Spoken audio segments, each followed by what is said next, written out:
Halo, selamat pagi semuanya. Wah, oke, ini kayaknya udah banyak yang hadir ya hari ini.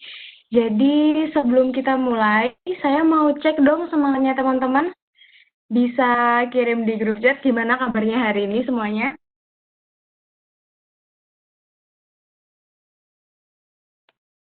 Wih.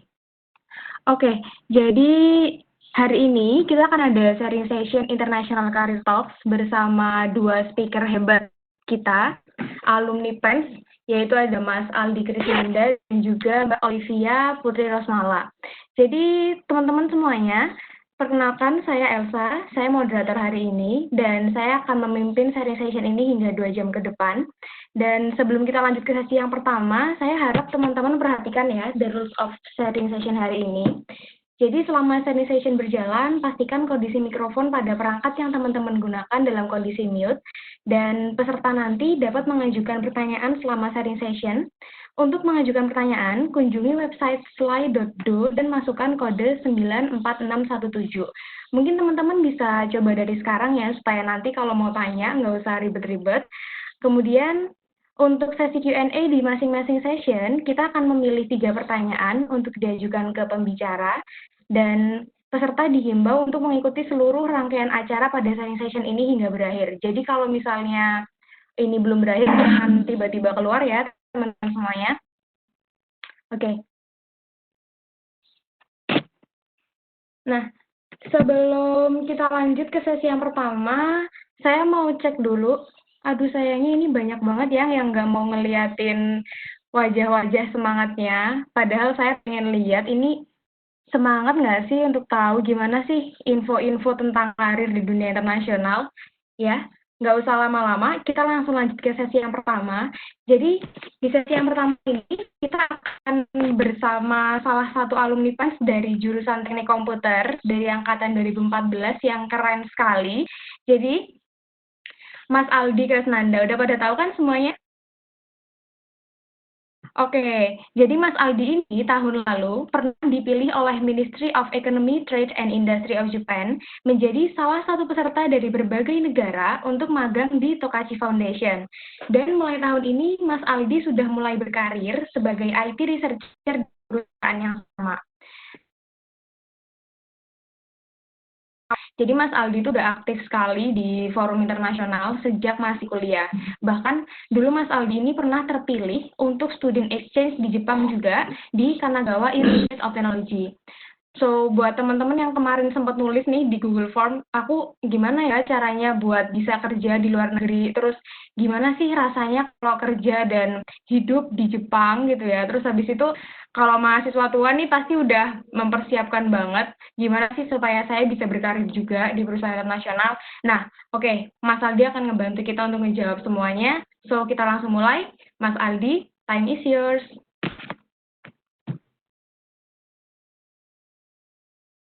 Oke, halo semuanya, selamat pagi. Ya, terima kasih Elsa atas waktunya. Sebelum memulai sesi ini, saya ingin mengucapkan terima kasih kepada teman-teman Piko yang sudah mengundang saya untuk menjadi salah satu pembicara di sesi sharing internasional ini. Dan juga saya ingin mengucapkan selamat menunaikan ibadah puasa bagi teman-teman yang menjalankan. Karena waktunya tidak banyak, langsung saja kita masuk ke materinya. Oke.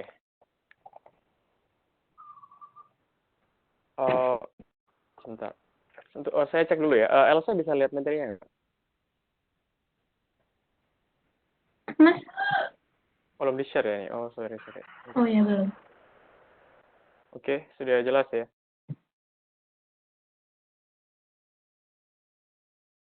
Oke, sudah bisa lihat ya. Baik, kalau begitu kan saya mulai materi saya kali ini tentang sebenarnya lebih kepada sharing ya. Jadi sharing pengalaman saya. Karena saya juga masih belum lama, masih baru ya mau masuk 3 bulan ini, memulai karir saya di Jepang. Dan juga pengalaman saya terpilih menjadi salah satu peserta internship yang namanya METI Internship. Apa itu METI Internship dan bagaimana cara bergabungnya, nanti juga akan saya jelaskan di materi saya kali ini. Sebelumnya, sedikit profil saja. Saya Aldi, ya nama saya Aldi Kresnanda, dan saya lulusan Teknik Komputer 2018. Maksudnya saya angkatan 2014, tapi lulusnya 2018 ya. Jadi tepat waktu, alhamdulillah. Dan saya saat ini berumur 24 tahun, dan saya sekarang menetap di Hokkaido di Jepang karena tempat kerja saya terletak di Hokkaido. Dan sekarang bekerja sebagai seorang peneliti di bidang IT. Kemudian sedikit tentang tempat kerja saya. Bisa dilihat ini tempat kerja saya. Namanya sendiri agak susah ya diterjemahkan. Tapi bisa diartikan seperti sebuah yayasan mungkin. Yayasan publik seperti itu. Tokachi Foundation, dan saya bekerja di bidang Manufacturing Support Department. Perusahaan ini terletak di Obihiro, di Provinsi Hokkaido. Kemudian sedikit tentang apa yang kami kerjakan. Sebenarnya perusahaan saya bergerak di bidang industri pertanian ya. Jadi beberapa produknya bisa kalian lihat di sini. Ada alat-alat permesinan yang digunakan untuk pertanian seperti traktor dan sebagainya. Kemudian ada alat yang digunakan untuk membantu produksi di bidang pertanian seperti pemotong brokoli atau alat untuk menyortir jenis-jenis kacang-kacangan.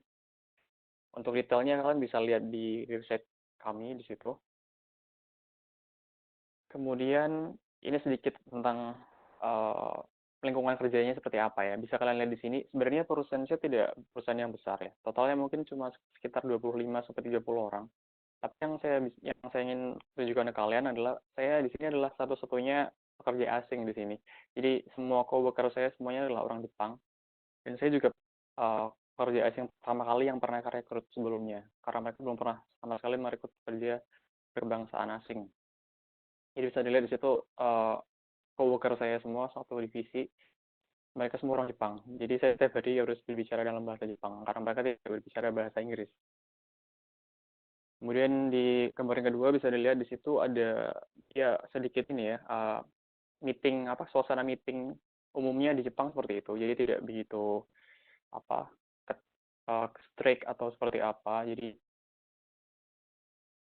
oke, itu untuk sedikit gambaran bagi kalian ya. Kemudian kita langsung masuk ke bagian yang pertama ya. Jadi ini sesi lebih kepada sesi sharing. Jadi tentang apa yang saya lakukan dan mungkin sedikit keseharian saya sebagai seorang engineer di Jepang. Pertama sedikit timeline ya untuk kalian. Pertama kali saya bergabung di METI Internship itu untuk angkatan yang 2019 ya. Jadi untuk bergabungnya sendiri saya pendaftarannya itu sekitar bulan Juni atau Juli kalau nggak salah ya. Mungkin tahun ini atau tahun depan mungkin berbeda, tapi untuk tahun lalu seperti itu. Kemudian alhamdulillah saya terpilih menjadi salah satu intern di situ dari 200. Jadi dari berbagai negara itu dipilih hanya 200 orang saja di situ. Dan saya terpilih menjadi salah satu yang akan berangkat ke Jepang menjalankan internship-nya. Kemudian saya menjalankan internship selama 2 bulan dari 17 September sampai 26 November ya di tempat yang sama di Tokuji Zaidan. Dan akhirnya setelah selesai internship, alhamdulillah mereka merasa puas dengan kinerja saya dan menawarkan saya kontrak untuk bekerja di sini. Dan saya mulai bekerja sejak Maret 2020. Selanjutnya sedikit informasi mengenai kalian mungkin ada yang bertanya ya, apa sih syaratnya untuk bekerja di Jepang? Sebenarnya syaratnya cuma satu sih yang paling apa ya? Ini cuma satu dan itu lumayan ketat sekali karena Jepang tidak sembarangan memasukkan tenaga kerja asing. Mereka hanya berkomitmen untuk memilih tenaga kerja yang memiliki kompetensi sesuai di bidangnya dan memiliki kompetensi yang baik gitu. Jadi kalian untuk bekerja di Jepang, seorang harus mengajukan yang namanya Certificate of Eligibility atau COE ya, kependekannya. Nah, untuk mengajukan ini, itu caranya sebenarnya tidak semudah mengajukan apa ya, mungkin kalau kalian melamar di Indonesia atau melamar di perusahaan seperti itu. Karena ini langsung kita mengajukannya kepada Kementerian Tenaga Kerja Jepang. Dan setelah kita mengajukan itu, biasanya akan ada berbagai proses seleksi yang lama ya. Jadi seperti dicek dulu latar belakang kita, kemudian kompetensi kita apakah sesuai dengan pekerjaan yang kita ingin lamar, ataukah kemudian kita punya pengalaman sebelumnya di Jepang atau tidak. Jadi ada banyak proses di situ. Dan yang melakukan biasanya kan orangnya atau calon pekerjanya sendiri, tapi diwakili oleh perusahaannya. Karena mengharuskan seorang pelamar berada di Jepang ya. Kemudian kalau misalkan suratnya sudah jadi, suratnya akan dikirimkan ke negara pelamar, ke alamat mereka, untuk diteruskan di kedutaan besar Jepang di negara mereka masing-masing. Untuk selanjutnya ditukar dengan yang namanya ini ya, Zaryu Kado atau kartu identitas kalian waktu berada di Jepang. Bisa disebut sebagai KTP untuk warga negara asing. Ini hampir sama yang tadi ya. Jadi bisa dilihat bahwa sebenarnya tidak selalu aplikasi pelamaran kerja itu selalu ditolak.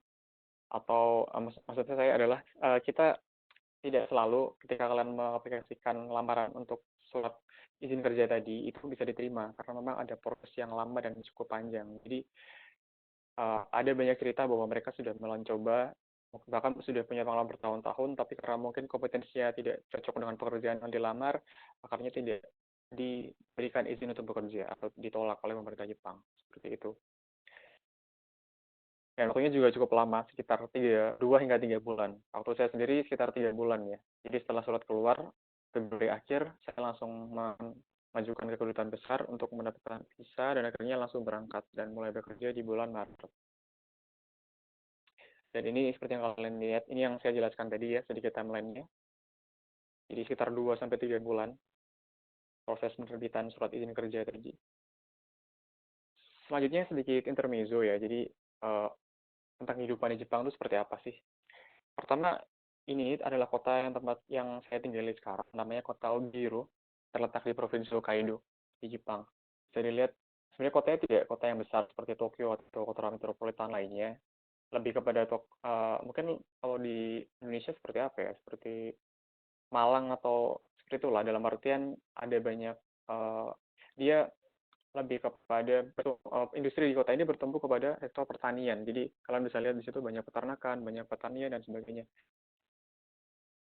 Dan populasinya juga tidak banyak, jadi tidak banyak kota-kota di Indonesia pada umumnya seperti itu. Kemudian letaknya di sini bisa dilihat ya, itu sekitar 1 jam 40 menit dari Tokyo. Dan dari Surabaya sendiri itu sekitar 8 jam totalnya. Jadi dari Surabaya, kalian nanti ke Jakarta dulu biasanya, terus ke Tokyo dulu, lalu ke Obihiro, jadi tidak bisa langsung. Untuk iklimnya sendiri seperti ini, karena Hokkaido itu adalah kota salju ya, jadi yang paling lama adalah winternya. Bahkan 2 minggu yang lalu masih bersalju di sini. Sedangkan di kota lainnya di Jepang itu sudah mulai musim semi, sudah mulai waktunya melihat sakura dan sebagainya. Jadi suhunya bisa dilihat sangat dingin sekali di sini. Kemudian selanjutnya gaji. Nah ini sedikit info saja. Gaji rata-rata di Jepang itu untuk entry level engineer atau fresh graduate ya, entah dari Jepang ataupun luar Jepang sama, sekitar 250.000 yen sampai 300.000 yen per bulan. Jadi kalau di total sekitar 3 juta yen per bulan ya. Itu belum termasuk pajak dan asuransi maksudnya. Dan di sini dijamin tidak ada pekerjaan yang tidak memanusiakan pekerja karena semua itu sudah diatur, termasuk setiap pekerjaan sudah ada range gaji dan sebagainya. Dan semua perusahaan harus menaati itu. Dan untuk akomodasi sendiri ada beberapa jenis akomodasi di sini.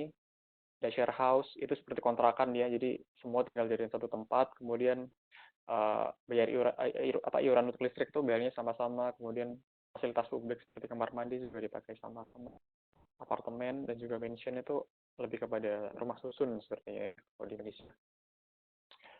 Untuk saya sendiri, saya tinggal di apartemen, jadi harus bayar sewa per bulan, dan ini lebih ke pengalaman pribadi. Mungkin rata-rata segini ya harganya. Kan kemarin ada yang tanya kalau nggak salah, kira-kira berapa sih hitung-hitungan kalau untuk tinggal di Jepang? Umumnya seperti ini. Ini dalam yen ya, jadi kayak untuk sewa apartemen kira-kira mungkin 30.000 sampai 60.000. Listrik pun demikian dan sebagainya. Bisa kalian lihat sendiri. Ini hanya sekedar untuk pengetahuan saja. Untuk transportasi seperti yang kalian tahu, ya rata-rata kalau tidak kereta atau bersepeda, atau mungkin membawa mobil kalau ada kendaraan, ya kalian biasanya bisa menaiki bis kota ya. Untuk harganya sendiri seperti ini. Kemudian ini adalah beberapa cara pembayaran. Biasanya kalian bisa, selain menggunakan uang tunai, kalian bisa membeli kartu untuk transportasi. Jadi ini kartu yang saya pakai, misalnya yang paling kiri itu. Jadi kalian hanya harus menunjukkan kartu itu kepada supirnya tanpa harus bayar uang. Jadi kalian beli kartu ini. Jadi selain kalian bayar langsung 3 bulan di awal seperti itu. Kemudian sedikit rutinitas saya seperti ini. Jadi bisa dilihat bahwa kalau kalian di Jepang tuh kalian harus bersiap-siap untuk banyak jalan. Kalau kalian nggak biasa jalan di Indonesia, kalian akan sangat merasakan sekali perbedaannya. Karena jarak dari satu tempat dari rumah kalian ke tempat, misalkan ke halte atau ke stasiun itu rata-rata tidak dekat ya, bisa di atas 500 meter atau bahkan 1 kilo gitu. Jadi bisa kalian lihat sendiri ya. Kita tidak akan terlalu fokus membahas ini. Lanjut saja ke bagian kedua. Jadi sedikit info tentang industri Jepang sekarang ini ya. Sebelumnya kalian tahu nggak produk ini? Pasti kalian pernah lah membeli atau mengonsumsi salah satunya ya. Mungkin yang kalian belum begitu tahu adalah bahwa semua ini adalah produk Jepang, produk industri Jepang, merek-merek Jepang semua. Termasuk resleting yang mungkin ada di baju kalian sekarang. Kalau kalian cek mungkin ada tulisan YKK di situ. Itu adalah perusahaan Jepang yang memproduksi resleting. Nah, kemudian selanjutnya kalian bisa lihat di sini, ini adalah brand-brand semua yang mungkin kalian pasti paling tidak tahu salah satunya. Mereka semua adalah brand-brand dunia, perusahaan-perusahaan Jepang yang sudah dari lama eksis di pasar internasional. Nah, maksud saya adalah bisa kita lihat bahwa sebenarnya Jepang sendiri sudah sejak lama berkembang sebagai negara industri yang produknya sudah bisa istilahnya sudah bisa masuk ke pasar di berbagai negara termasuk Indonesia sendiri. Kan banyak produk yang mungkin kita anggap dari kecil kita sudah pakai, kita sudah biasa beli, kita anggap itu produk kita, ternyata itu produk Jepang sebenarnya. Saya pun juga seperti itu. Awalnya juga kaget. Kemudian sebenarnya sendiri apa sih yang membuat Jepang bisa sampai sebegitu masif di pasar internasional? Pertama adalah ya karena mereka sudah memasuki era industri yang maju ya.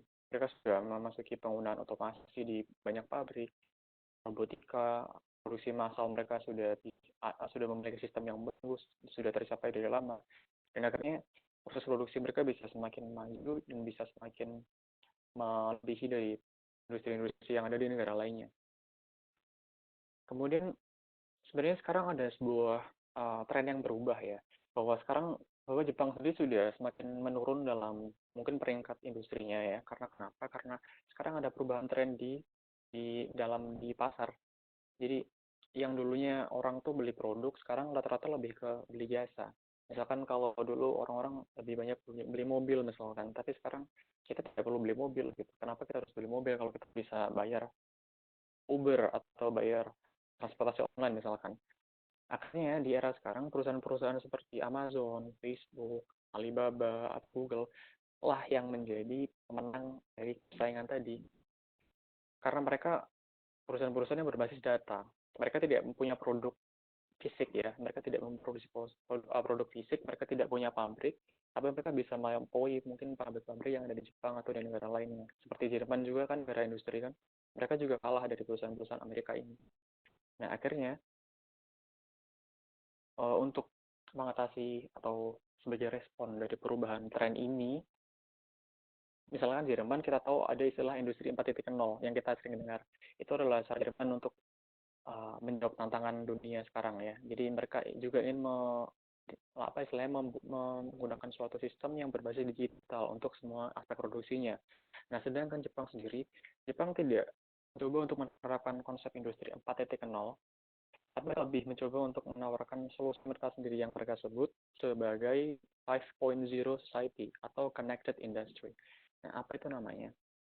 Konsep ini sebenarnya hampir sama dengan industri 4.0 yang diperkenalkan oleh Jerman, tapi bedanya adalah di sini tidak hanya untuk meningkatkan optimasi produksi atau end produknya, tapi lebih kepada menghubungkan semua aspek industri yang ada, konsumen, perusahaan antara perusahaan satu dengan perusahaan lain, dan juga mungkin para investor misalkan ke dalam suatu lingkaran besar yang mereka tuh terkoneksi satu sama lain dengan menggunakan aspek-aspek teknologi seperti IoT, big data, ya, jadi AI ataupun robotika.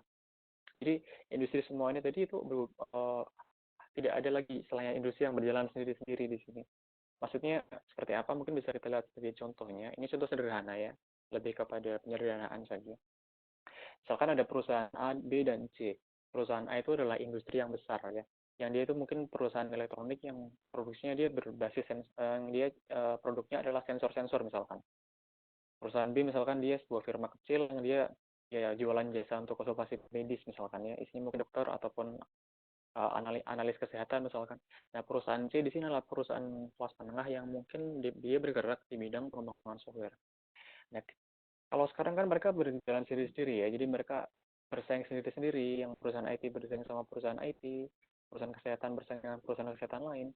Inilah yang membuat ekonomi sekarang belum begitu maju, karena akhirnya pasarnya semakin berubah, tapi perusahaan juga tidak bisa menjangkau pasar tadi.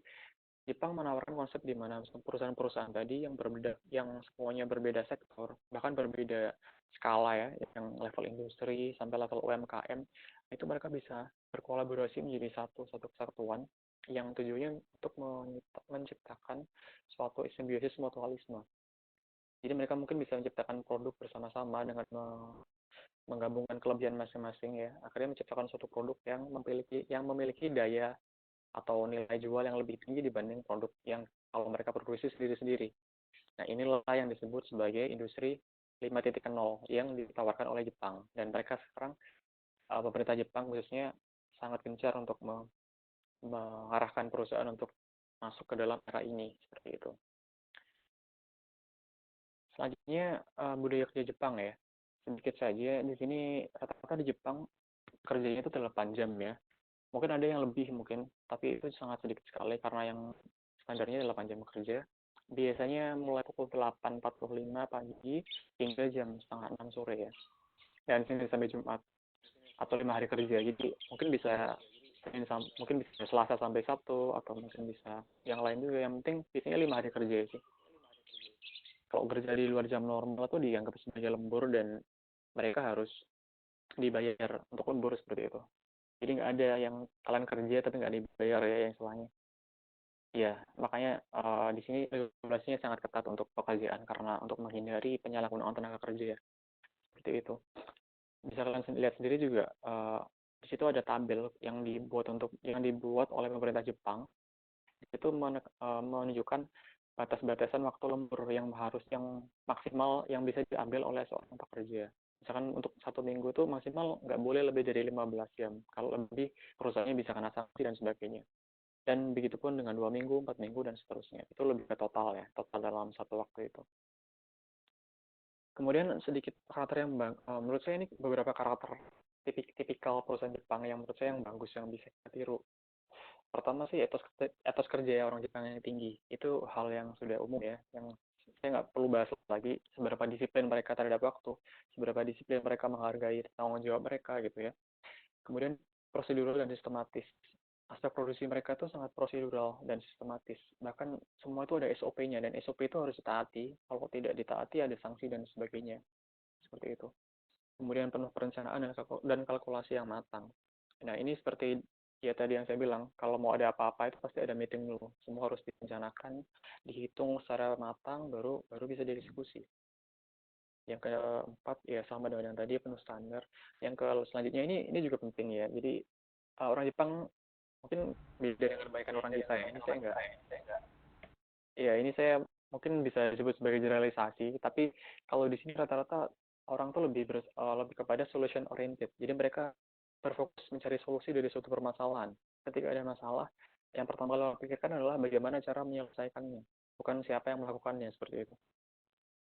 Kemudian selanjutnya adalah menekankan pada tim kerja tim dan koordinasi. Nah, ini sama seperti yang tadi ya, industri 5.0 tadi. Kemudian jujur, mau mengakui kesalahan. Ya, jadi orang Jepang sangat benci alasan. Kalau telat bilang telat, kalau misalkan ada kesalahan bilang kesalahan. Jangan buat-buat alasan yang tidak-tidak. Karena atasan orang Jepang pasti akan sangat membenci hal tersebut. Yang selanjutnya kolaborasi, jadi bukan kompetisi. Jadi di sini banyak sekali contoh-contoh ya, di mana perusahaan-perusahaan itu bisa maju karena mereka berkolaborasi antara satu perusahaan dan yang lainnya, antara satu industri dengan industri lainnya, bukan saling sikut-sikut, bukan saling kejar-kejaran seperti itu. Dan akhirnya yang terakhir ya berorientasi kepada proses. Ya, pengembangan dari pekerja juga dipertimbangkan, nggak cuma di kerja dibayar sudah. Jadi mereka juga para atasan mempertimbangkan pengembangan diri pekerja. Selanjutnya yang nggak baik ini sebenarnya bukan nggak baik ya, lebih kepada mungkin harusnya nggak perlu kita tiru sih. Yang pertama, kecenderungan untuk mempertahankan tradisi atau kebiasaan lama yang sudah berjalan. Nah, ini rata-rata seperti itu. Jadi lebih ke konservatif ya. Jadi makanya mereka lebih sedikit tertutup terhadap revolusi misalnya. Jadi kayak mereka agak sulit diajak untuk melakukan hal yang berbeda. Yang kedua, mungkin banyaknya standar dan prosedur yang harus dilakukan itu ya secara nggak langsung. Di sisi lain ya malah akan memakan waktu pekerjaan. Jadi ya sebenarnya bukan hal yang buruk juga, karena pada akhirnya pekerjaan terjamin semakin bagus kualitasnya. Tapi mungkin bisa dibilang sebagai hal yang uh, bisa diperbaiki lah. Yang ketiga ini tuntutan kerja yang tinggi. Yang terkadang bahkan orang mengorbankan hidupnya untuk bekerja, karena memang prinsip orang Jepang adalah semua itu adalah untuk melayani orang lain. Jadi hidup itu untuk melayani orang lain, untuk bekerja, untuk melakukan pekerjaan, membuat orang lain terbantu oleh pekerjaan kita, itu adalah prinsip orang Jepang. Dan akhirnya budaya kerja sampai kelelahan bahkan sampai meninggal tuh sempat menjadi masalah. Makanya peraturan-peraturan yang tadi itu diciptakan sedemikian rupa untuk menghindari hal seperti ini. Lalu ke bagian ketiga ya. Ini kalian mungkin bertanya-tanya atau ada pasti banyak lah di antara kalian yang ingin bekerja di Jepang atau ingin mulai karir di Jepang. Nah, seperti apa sih peluang kalian? Mari kita lihat analisisnya dalam bentuk SWOT ya. Yang pertama, peluang. Saat ini Jepang menghadapi dua permasalahan yang cukup pelik ya, yang cukup besar. Yang pertama adalah penurunan pertumbuhan penduduk yang ini sampai sekarang belum bisa dipecahkan oleh pemerintah Jepang. Semakin berkurang ya jumlah pernikahan di sini, yang pada akhirnya jumlah pertumbuhan penduduk, jumlah angka kelahiran itu semakin sangat turun sekali dari tahun ke tahun. Makanya kalau kalian pernah baca berita yang diprediksi Jepang akan punah, ya memang kalau tidak ada perubahan nyatanya seperti itu. Jadi semakin turun sekali. Sedangkan di sisi lain jumlah orang yang usia lansia, usia lanjut itu semakin banyak ya. Jadi kebalikan dari Indonesia yang kalau kita prediksi tahun 2045 itu surplus surplus populasi. Kalau di sini sebaliknya. Yang kedua adalah fenomena sosial yang disebut need atau fritter. Nah, apa itu need atau fritter? Coba kita lihat di slide selanjutnya. Pertama need ya. Ini kepanjangan dari not in education, employment, or training. Bisa disebut sebagai orang-orang yang sengaja nganggur ya, yang mereka sengaja secara sadar memilih menjadi seorang pengangguran daripada seorang pekerja. Nah, ini juga jadi masalah karena kalian kalau kebanyakan populasi dari suatu negara mereka lebih memilih untuk menganggur, pastinya kan ekonomi tidak bisa berjalan. Banyak lapangan kerja tapi tidak ada yang mau kerja kan juga buat apa? Akhirnya produksi tidak bisa jalan. Nah, ini juga jadi masalah di sini. Semakin banyak orang-orang muda yang mereka di sini sebelum itu saya sedikit sharing kalau di Jepang sedikit budayanya adalah yang uh, mungkin beda atau sama saya kurang tahu juga ya, beda-beda mungkin kalau Indonesia. Tapi di sini orang tua biasanya tidak memaksa anaknya untuk merantau atau keluar mencari pekerjaan setelah mereka lulus ya. Jadi terserah mereka sendiri gitu. Akhirnya banyak dari orang-orang anak-anak muda di sini yang ketika mereka lulus, ketika mereka selesai menyelamatkan suatu pendidikan, mereka tidak langsung mencari kerja, tapi mereka ya cuma di rumah saja. Ya mungkin cuma tidur-tiduran atau cuma nonton anime sampai puas seperti itu ya. Jadi intinya mereka tidak menjadi bagian karya yang produktif. Nah, selanjutnya ada lagi yang disebut sebagai fritter. Fritter di sini berbeda dengan need yang tadi, yang mereka tidak bekerja. Fritter ini bekerja, cuma mereka bekerjanya tidak, bisa dibilang tidak tetap ya. Jadi mereka lebih keserabutan ya dari satu pekerjaan paruh waktu lain, dari satu pekerjaan paruh waktu, misalkan kalau itu sudah selesai ke pekerjaan paruh waktu lainnya. Jadi mereka tidak jaminan keamanan kerja seperti itu. Jadi mereka bisa dipecat sewaktu-waktu, upahnya juga kecil kan.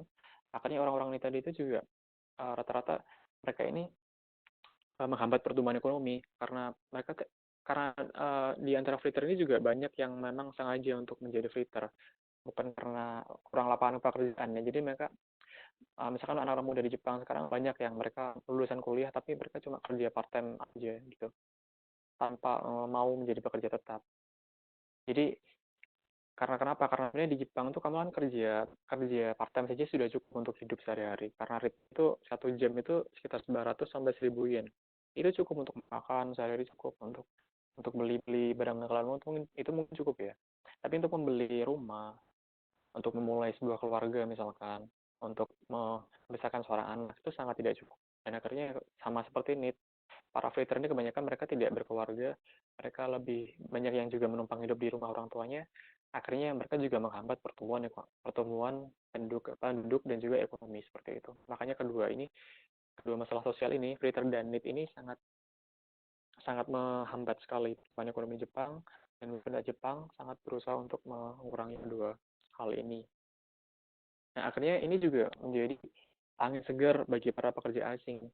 Karena pemerintah Jepang mencari solusi solusi yang diambil pemerintah Jepang adalah ya mereka mau tidak mau harus banyak impor pekerja asing, dan itulah yang menjadi peluang bagi kita bahwa Jepang sekarang banyak sekali pekerjaan-pekerjaan di sini yang sebenarnya menunggu para pekerja yang ada di luar Jepang untuk masuk ke sini dan bisa mengambil pekerjaan tersebut. Berarti mungkin kalian akan menjadi salah satu di antaranya. Dan begitupun juga saya di sini, karena memang di sini kekurangan tenaga kerja, itu adalah faktanya. Salah satu cara lain dan cara yang lainnya adalah pemerintah Jepang juga aktif mengadakan program internship ya. Nah, salah satunya adalah program IT internship yang saya ikuti, yang nanti akan saya jelaskan ya di slide di bagian yang keempat nanti. Selanjutnya threat ya. Nah, ancaman ini sebenarnya lebih kepada sesama pencari kerja lainnya. Khususnya kalau di Asia Tenggara kita bisa lihat Vietnam. Kenapa Vietnam? Vietnam sendiri, pertama, dia secara kultur lebih dekat Indonesia dengan Vietnam secara kultur lebih dekat Vietnam ke Jepang daripada Indonesia ke Jepang. Kedua, pemerintah Jepang sangat dekat dengan pemerintah Vietnam. Bahkan investasi tertinggi Jepang di Asia Tenggara itu bukan di Indonesia, bukan di Malaysia, tapi di Vietnam. Kedua juga pemerintah Vietnam itu memang berkomitmen untuk menyiapkan tenaga kerjanya untuk diimpor ke Jepang, untuk diekspor ke Jepang. Jadi ini saya juga dengar dari teman saya karena di meeting kemarin kebanyakan malah orang Vietnam ya. Jadi proporsinya dibandingkan dari negara lain tuh kebanyakan orang Vietnam malah. Dan saya dengar langsung dari mereka bahwa pemerintah Jepang memang gencar mengadakan pelatihan bahasa Jepang, yang mengadakan pelatihan kompetensi yang memang tujuannya spesifik, bukan untuk kerja di luar negeri, tapi untuk kerja di Jepang. Jadi dan tiap tahun serapan orang Vietnam di Jepang itu sangat tinggi sekali. Nah kalau kita bilang ancaman, mungkin inilah ancaman kita sebagai pekerja yang belajar dari Indonesia, sesama pekerja dari negara lain, seperti itu. Kemudian kelemahan ya. Ini mungkin hal yang bisa menjadi kelemahan. Saya tidak bilang kelemahan, lebih kepada hal yang bisa menjadi kelemahan. Karena bisa menghambat peluang kita. Pertama mungkin perbedaan budaya, karena seperti yang kita tahu ya, Jepang sama Indonesia kesamaannya mungkin bisa dihitung jari. Gaya hidupnya beda, mungkin dari jenis masyarakatnya juga beda. Yang satunya lebih ke sekuler, satunya konservatif, gitu kan. Kemudian juga contoh yang lebih jelas mungkin seperti kegiatan beribadah. Mungkin bagi kalian lebih kesulit ya. Bukan berarti dilarang, bukan, tapi lebih ke aksesnya sulit. Misalkan di tempat kalian mungkin belum tentu ada masjid gitu, atau mungkin ada teman sesama umat muslim, misalkan bagi muslim misalkan. Seperti itu contohnya. Kemudian makanan halal bagi muslim misalkan. Yang ketiga mungkin yang lebih general, ya iklimnya yang sangat beda sekali. Yang kalian biasa di Surabaya mungkin 20-30 derajat tiap hari, di sini tahu-tahu langsung 0 atau minus derajat selalu seperti itu di winter misalkan. Jadi kalian bisa kaget atau mungkin tidak cocok dan tidak betah untuk kerja di sini.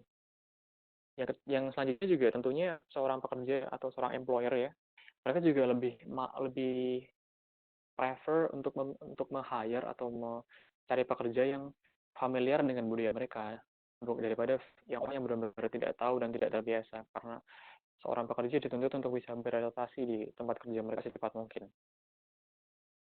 Nah, kemudian kelebihan ya. Kelebihan ini sebenarnya lebih kepada hal yang bisa kalian lakukan untuk menjadi kelebihan kalian. Hal yang bisa kalian improve di diri kalian sehingga nanti menjadi suatu kelebihan. Ini beberapa tips dari saya. Ini tips yang umum ya. Tapi yang pertama, jelas ya, ini yang tidak bisa dipungkiri. Ini sangat penting sekali dan saya bisa bilang yang bisa membawa saya ke sini ya bukan yang paling utama ya budaya. Saya bisa bilang kompetensi saya mungkin biasa-biasa saja. Saya nggak pernah menang yang namanya lomba di Indonesia, mungkin lomba presentasi ilmiah atau karya ilmiah dan sebagainya. Atau mungkin saya juga nggak beda dengan teman-teman saya yang mereka anak robot misalkan. Tapi yang saya punyai adalah saya punya kemampuan berbahasa Jepang pertama. Jadi setelah saya lulus, atau semenjak saya ikut exchange yang pertama itu memang saya secara mandiri di rumah tuh belajar bahasa Jepang. Dan alhamdulillah sekarang sudah punya, kalau kalian tahu ada yang namanya JLPT ya. Jadi itu semacam TOEFL atau IELTS itu tapi untuk bahasa Jepang, dan saya sudah mencapai level N2, level minimal yang harus dicapai untuk kalian agar bisa kuliah ataupun bekerja di Jepang, dan saya sudah punya sertifikat itu. Akhirnya itu yang menjadi modal saya untuk mendaftar di METI internship tadi. Yang kemudian juga menjadi modal saya untuk bisa melakukan wawancara pekerjaan, kemudian juga untuk bisa berkomunikasi dengan teman-teman saya di tempat kerja saya. Jadi satu, kalian nggak mau kalau kalian ingin memulai karir internasional, kalian harus bisa berbicara bahasanya. Tips dari saya, bahasa Inggris itu jadikan bahasa utama ya. Jadi kalian bisa dibilang bahasa Inggris saja sudah tidak aman ya sekarang ini. Kalau cuma bisa bahasa Inggris, bisa dibilang bukan hal yang spesial. Kalau bisa bahasa Inggris kalian sudah pasti bisa, sudah mampu ya. Dan bahasa asing lain kalian harus juga bisa satunya. Mungkin kalau kalian pengen kerja di Jepang, ya berarti bahasa Jepang. Kalau kalian pengen kerja di Jerman, mungkin bahasa Jerman seperti itu. Jadi dua bahasa asing itu kalau menurut saya hari ini yang bisa menjadi suatu kelebihan daripada hanya satu bahasa asing saja. Atau bahkan kalau nggak sama sekali nggak bisa bahasa asing. Jadi jangan malas-malas untuk belajar bahasa. Itu saran dari saya. Yang kedua, jelas ya. Jadi kalau kalian mau beradaptasi, kalian harus tahu kulturnya. Perbanyak literasi mengenai budaya-budaya di negara yang kalian ingin tuju. Di Jepang misalkan. Ya, kalau kalian nonton anime, ya mungkin lebih bukan anime ya, lebih ke film ya, lebih ke drama mungkin. Anime mungkin lebih ke banyak yang fiksi gitu kan. Kalau drama itu sedikit banyak bisa mencerminkan kehidupan Jepang seperti apa, cara orang mereka, apa gaya komunikasi mereka. Terutama drama-drama yang settingnya itu lingkungan kerja di Jepang. Nah itu sangat saya sarankan sekali. Kalian tonton di situ, kalian bisa lihat cara bosnya berkomunikasi ke orang orang apa ke bawahannya, cara suatu project itu dipresentasikan dalam suatu meeting misalkan seperti itu. Itu yang kedua, ketahui budayanya, karena budaya adalah bagian dari pola pikir mereka, dan karena kalau kita tahu pola pikir mereka, kita bisa beradaptasi di situ. Yang selanjutnya, kalian mulai dari sekarang bisa, mulai lulus bisa coba ya cari-cari website-website yang tujuannya untuk ini apa namanya, memberikan informasi lamaran pekerjaan di negara tertentu yang tujuannya memang untuk orang asing. Misalnya kalau di Jepang ada yang namanya Gaijin Pod, Job atau jobsinjapan.com, seperti itu. Selanjutnya mulai bangun portofolio kalian dari sekarang. Jadi justru kalau kalian menunggu lulus itu sudah telat ya. Jadi portofolio itu kalau bisa sih ya pengalaman kerja di luar kuliah. Mungkin kalian bisa menjadi seorang freelancer misalkan, atau part time atau project yang project sederhana mungkin yang kalian bisa kerjakan. Ya mas, pastinya yang berhubungan ya, jangan yang tidak berhubungan. Misalkan kalian anak IT tapi projectnya mungkin bikin desain grafis, itu kan kurang relevan ya. Terus juga kedua, kalian kan di Pens ini kan terkenal banyak project ya, jadi surganya pecinta project gitu kan. Nah itu kan sangat sangat tidak apa ya, sangat bisa dibilang sedikit sia-sia kalau kalian tidak pernah mendokumentasikan setiap proyek yang kalian lakukan. Itu dokumentasikan secara baik apa yang kalian lakukan di situ, proyek apa yang kalian buat di situ, peran kalian apa, sejauh mana hasilnya. Itu nanti jadikan suatu portofolio yang rapi, itu juga sudah bisa membantu kalian untuk modal untuk bisa mencari kerja nanti seperti itu. Itu yang saya sarankan sih. Saya juga menyesal waktu kuliah saya tidak pernah melakukan hal ini, karena saya setelah proyek selesai, apalagi anak PES misalkan kalau bikin proyeknya udah bingung gitu kan, proyek udah selesai, udah kelar, udah selesai, udah lega, udah ditinggal aja gitu, udah hilang kemana dokumennya, udah lupa ngapain gitu. Nah kalau bisa mulai dari sekarang kalian biasakan. Kemudian yang terakhir ya, tentang METI internship. Apa sih sebenarnya METI internship itu sendiri?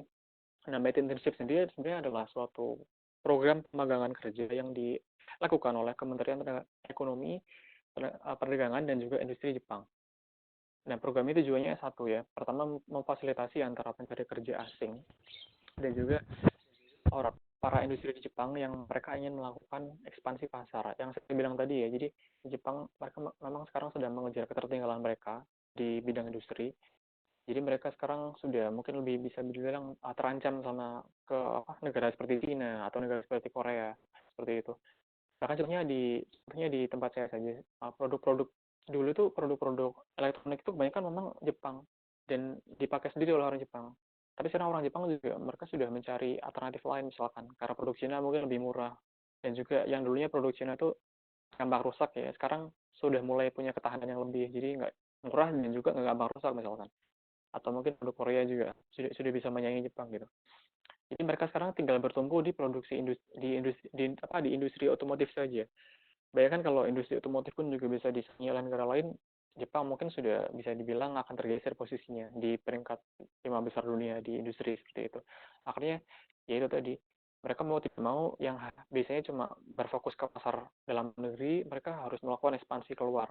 Jadi banyak perusahaan-perusahaan kelas kecil dan menengah yang mereka ingin melakukan ekspansi pasar dengan cara satu, mempelajari budayanya. Jadi dengan yang tadinya cuma meng-hire orang Jepang, sekarang mulai mencari pekerja asing misalkan, seperti saya. Jadi salah satunya ya perusahaan saya contohnya yang ingin mulai membuat cabang-cabangnya di luar negeri misalkan, seperti itu.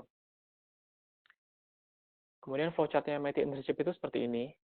Ini lebih ke simplifikasi saja atau saya buat sederhana ya. Jadi kalau secara lebih jelasnya bisa kalian buka di situsnya. Tapi pertama kali seperti ini, kalian akan mendaftar. Kemudian setelah kalian mendaftar, kalau kalian lolos seleksi dokumen, kalian akan diberikan kesempatan wawancara. Wawancara pertama itu kalian kalau berhasil itu akan diberikan wawancara kedua. Nah, kalau kalian bisa lolos di wawancara kedua, itu sudah dipastikan kalian akan lolos di program ini. Nah, cuma kalian kalau setelah lolos pun itu belum tentu kalian berangkat ya. Karena kenapa? Karena ada dua alasan. Maksudnya ada satu alasan. Alasannya adalah program IT ini dia dibuka tidak hanya untuk pekerja tapi juga untuk perusahaan. Pada akhirnya nanti perusahaan yang diterima sama pekerja yang diterima nanti akan dicocokkan. Jadi misalkan perusahaan A di bidang IT, kemudian ada pelamar A dia di bidang IT, mereka dicocokkan. Misalkan kamu ditawari nanti kan, kamu mau nggak kerja di perusahaan A, dia di bidang IT, atau perusahaan A mau nggak menerima anak si A misalkan karena dia lulusan IT. Kalau sudah mau dan terjadi suatu kecocokan atau matching, kita baru ditawari untuk berangkat. Mau tidak? Kalau mau berarti kita akan berangkat ke Jepang. Nah itu yang saya alami dulu. Jadi sebelumnya saya juga ditawari perusahaan Tokaji Zaidan ini mau menerima kamu sebagai intern karena dia jadi pekerjaannya seperti ini, dia ada kesamaan dengan bidang kamu misalkan, tapi dia tempatnya di sini loh. Kemudian fasilitas-fasilitas yang ada di kota ini tuh mungkin beda dengan Tokyo misalkan, itu kamu apakah akan menjadi masalah buat Anda atau tidak misalkan, seperti itu nanti juga akan ada prosesnya ya. Kalian bisa bilang iya, bisa bilang tidak. Kalau bilang tidak mungkin bisa bicarakan yang lain, atau ketika ada peluang lain kalian akan diberitahu seperti itu. Nah itu tadi dipilih dari puluh ribuan pendaftar itu dipilih 200 ya. Karena itu tidak cuma di Indonesia, tapi tidak cuma di Asia Tenggara, bahkan waktu angkatan saya itu ada yang dari mana ya? Dari Dubai kalau tidak salah. Kemudian dari Meksiko, ada yang dari mana? Dari luar Asia Tenggara juga banyak. Itu yang saya ingat sih. Kebanyakan yang Asia Tenggara tadi, khususnya Vietnam ya. Kemudian benefitnya apa sih? Benefitnya bisa dilihat di sini. Ini yang paling menggiurkan bagi kalian pasti ini sih, dana ya, atau allowance. Jadi kalian akan dapat apa? Ya, oke, pertama saya jelaskan kalau total jangka internship-nya itu atau periodenya 72 hari. Ya. 72 hari itu kalian tiap hari akan dapat sebanyak 4.000 yen untuk makan, untuk konsumsi kalian, beli snack dan sebagainya. Dan saya kasih tahu 4.000 yen itu banyak sekali untuk cuma sekedar makan ya. Kalian bahkan 2.000 yen itu cukup untuk melewati satu hari di Jepang. Biaya tiket pesawat pulang pergi, akomodasi selama pelaksanaan internship, termasuk transportasi sehari-hari itu semua ditanggung. Bisa dibilang selama ikut internship ini, selama 2 bulan di sini, saya tidak mengeluarkan sepeser pun uangnya di sini. Dan yang lain juga, yang jelas sih kalian bisa membangun network internasional, kesempatan merasakan kerja di Jepang, mendapatkan pekerjaan. Tapi saya garis bawahi bahwa METI tidak menjanjikan kerja ya. Jadi banyak juga yang setelah ikut METI itu, mereka tidak ditawari kerja oleh perusahaan itu juga banyak. Nah, saya bisa dibilang termasuk yang beruntung di situ karena salah satu yang memang ditawari pekerjaan. Tapi maksudnya adalah bahkan kalau kalian tidak ditawari pun itu juga satu pengalaman berharga kalau kalian sudah pernah punya pengalaman kerja di Jepang sebagai seorang intern misalnya. Nah, tanggung jawabnya adalah kalian ya nanti akan ada banyak laporan yang akan kalian harus isi tiap harinya, laporan harian, laporan bulanan, laporan mingguan. Ya tapi itu semua itu tidak ada artinya dari fasilitas-fasilitas yang diberikan tadi dan manfaat yang didapat dari program ini. Ini sedikit mungkin sharing dari yang saya kutip kemarin ya. Ini batch saya. Jadi METI itu ada 5 gelombang. Bedanya cuma ini beda waktu berangkatnya aja gitu. Saya gelombang ketiga atau batch C. Di situ totalnya ada berapa ya kalau nggak salah. 100 orang mungkin kalau tidak salah. Tapi yang dari Indonesia cuma 9 jadi gelombang ini termasuk saya. Kebanyakan orang Vietnam dan juga orang India. Dan ini bisa dilihat ada satu acara di bagian METI itu waktu itu ada yang namanya final presentation. Nah di situ kalian mempresentasikan setelah 1 bulan atau 2 bulan kalian internship, kalian dapat apa aja, kalian kerja apa aja, itu kalian presentasikan di situ. Dan kalian dapat sertifikat ini yang pastinya akan berharga ke karir kalian nanti. Kemudian di dalam internship sendiri tidak mulu-mulu kerja saja, tapi juga kalian akan banyak aktivitas lain yang misalkan mencoba ya budaya lokal di situ. Misalkan di Obihiro ini ada yang namanya olahraga golf. Golf, tapi bukan golf yang kalian tahu ya. Golfnya beda. Jadi namanya park golf gitu. Itu saya juga kesempatan mencoba di situ atau mencoba tradisional sport di sana. Yang kalau ini yang namanya ini dia adalah kyudo ya. Jadi dia panahan seperti itu. Saya juga sempat mencoba itu. Juga ada yang berbasis kunjungan industri juga ada. Jadi saya juga ada kunjungan ke pabrik pembuatan PCB ya atau painted circuit board seperti itu. Dan terakhir mungkin ini saya juga sedikit mungkin pamer ya, tapi dalam hal yang positif, bahwa waktu ikut acara itu saya dapat semacam coverage dari media lokal di sini. Jadi saya dapat 3 kali itu kita masuk koran lokal di sini. Itu saya juga di sini itu tidak saya sendiri saja, 2 orang, satunya dari Malaysia, itu teman saya, namanya Jiun, dia orang Malaysia. Iya, jadi ketiga kali ini sangat menjadi pengalaman yang juga yang sangat tidak terlupakan untuk saya. Seperti itu. Oke. Selanjutnya, oke, itu terakhir dari saya. Terima kasih ya. Mungkin selanjutnya saya berikan kepada Elsa untuk kita. Oke, terima kasih Mas Aldi untuk sharing session-nya. Saya tadi udah ngumpulin beberapa pertanyaan ya di Slido dari seluruh peserta semuanya, dan saya sangat terkejut karena teman-teman ini ternyata antusiasmenya tinggi banget ya. Oke, saya mau kasih lihat nih pertanyaan-pertanyaan yang masuk apa aja. Sebentar. Iya. Dan untuk informasi aja, ternyata pesertanya ini nggak hanya teman-teman mahasiswa ya, jadi ada beberapa dosen dari teknik komputer juga. Mungkin Mas Aldi bisa sapa-sapa sekaligus nostalgia nih. Siapa ya? Nih Pak Diki semangat juga nih untuk ngasih-ngasih pertanyaan dari tadi ya. Iya. Nah, Halo, saya Pak Diki. udah... Oke. Selamat tidak berjumpa. Oke, jadi saya sudah pilih 3 pertanyaan. Jadi yang pertama, oke saya akan copy di chat supaya Mas Aldi lebih mudah juga. Ini yang Iya. yaitu, oh ya, saya mau mengingatkan, jadi ada waktu 5 menit untuk 3 pertanyaan di sesi Q&A ini.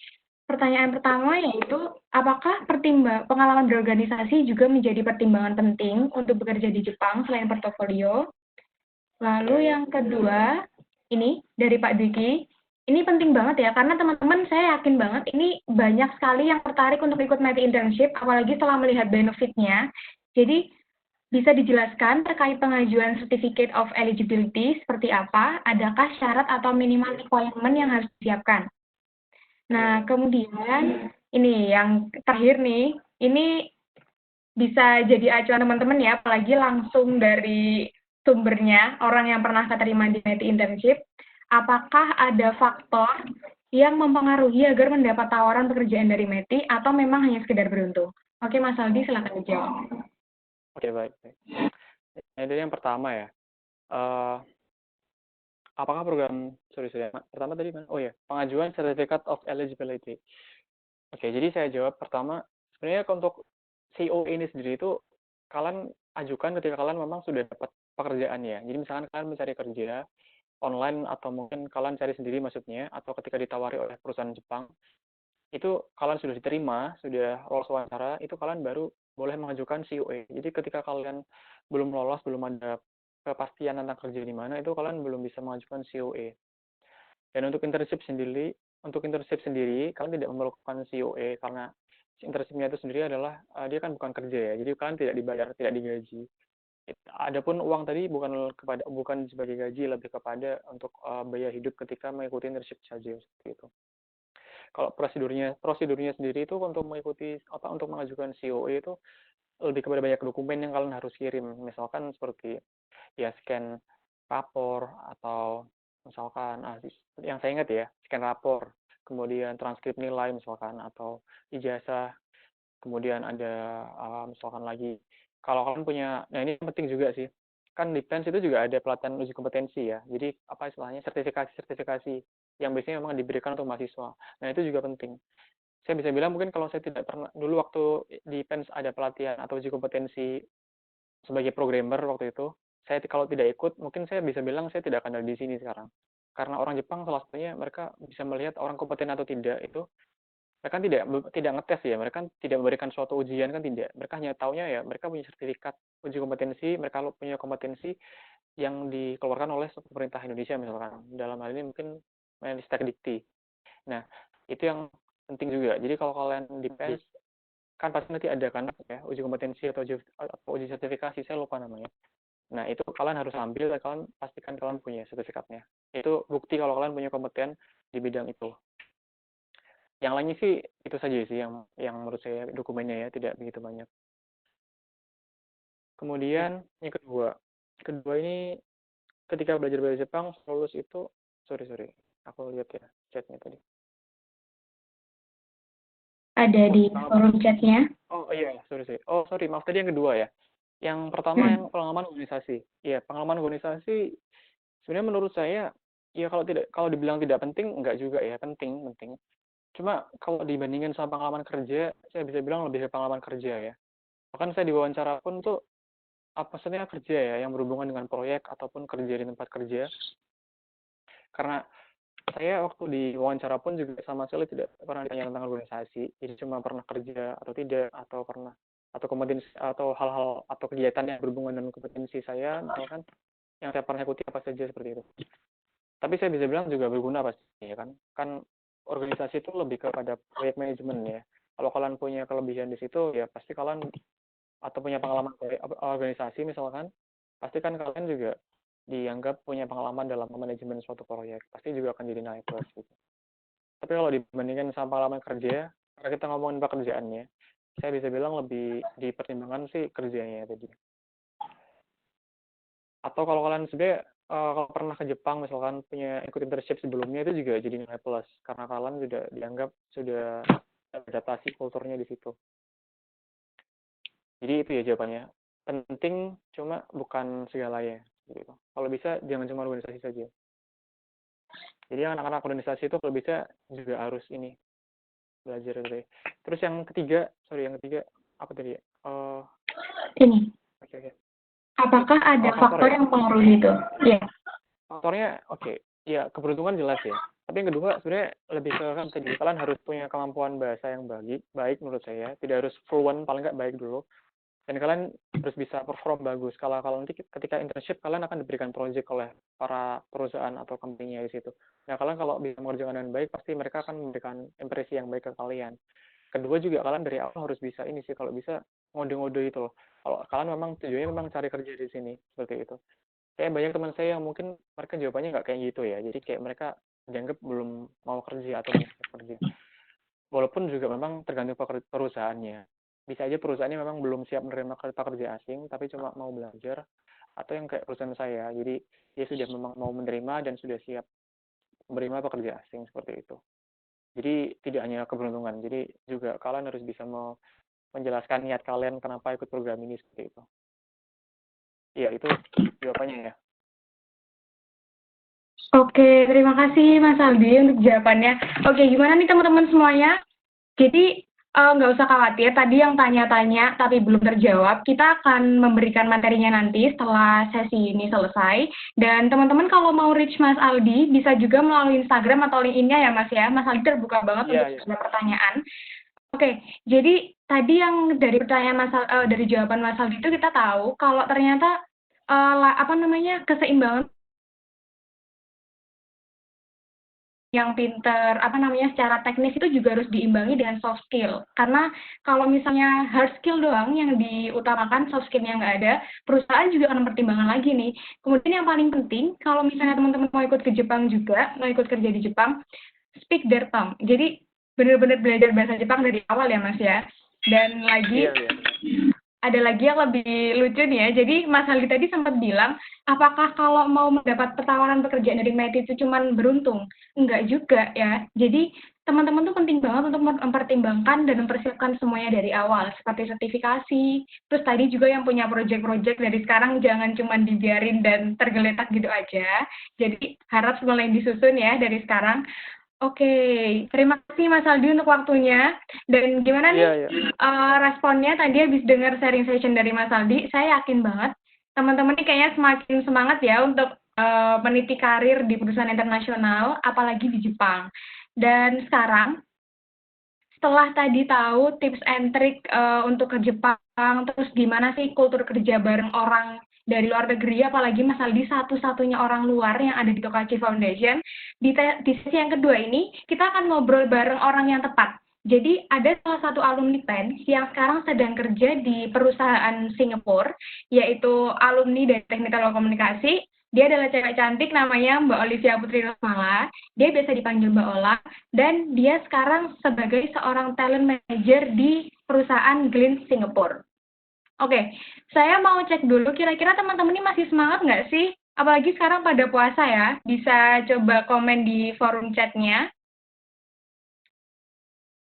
Tadi saya ngelihat pertanyaan-pertanyaannya itu ternyata teman-teman ini sangat, apa ya, ingin banget kerja di Jepang, apalagi ikut METI internship ya. Saya juga kalau jadi anak yang jago technical, apalagi kayak Mas Aldi gini ya, keren banget pengalamannya. Saya juga pengen banget daftar METI internship. Wah, ini ada yang, waduh semangatnya tinggi-tinggi banget. Oke, jadi nggak usah lama-lama, kita akan ngobrol bareng Mbak Ola. Jadi Mbak Ola akan berbagi apa aja sih hal-hal yang harus dipersiapkan, baik segi teknisnya maupun soft skill-nya kalau kita mau apply job di perusahaan internasional. Terus Mbak Ola juga nggak akan berbagi tips and trick doang, Mbak Ola akan ngasih tahu kita apa aja sih yang harus dihindari nih, apalagi kalau interview. Terus kayaknya kita kan kadang sombong, aku udah jago. Padahal sebenarnya perusahaan nggak nyari orang yang seperti itu.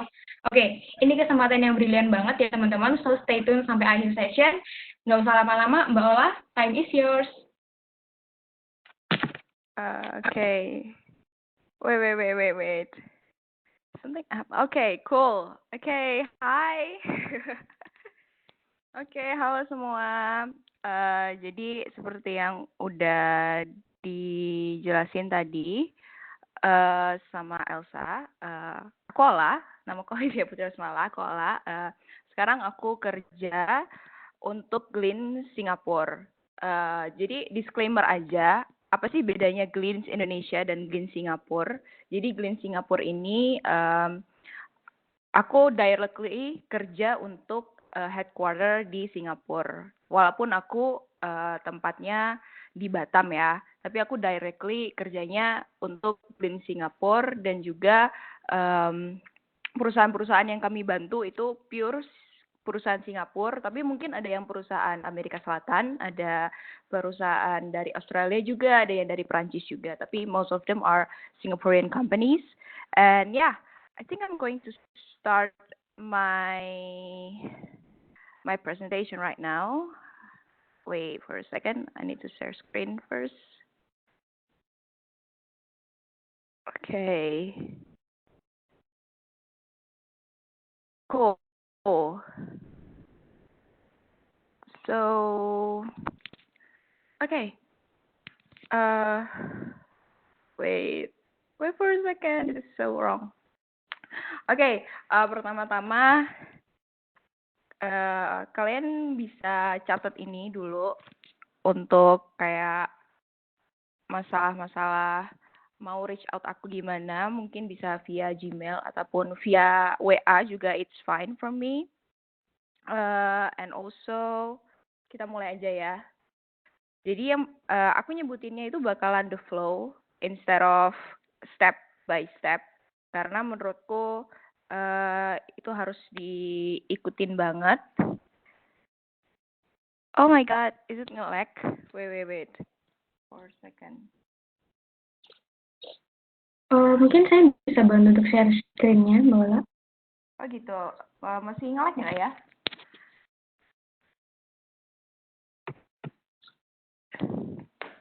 Live has stopped.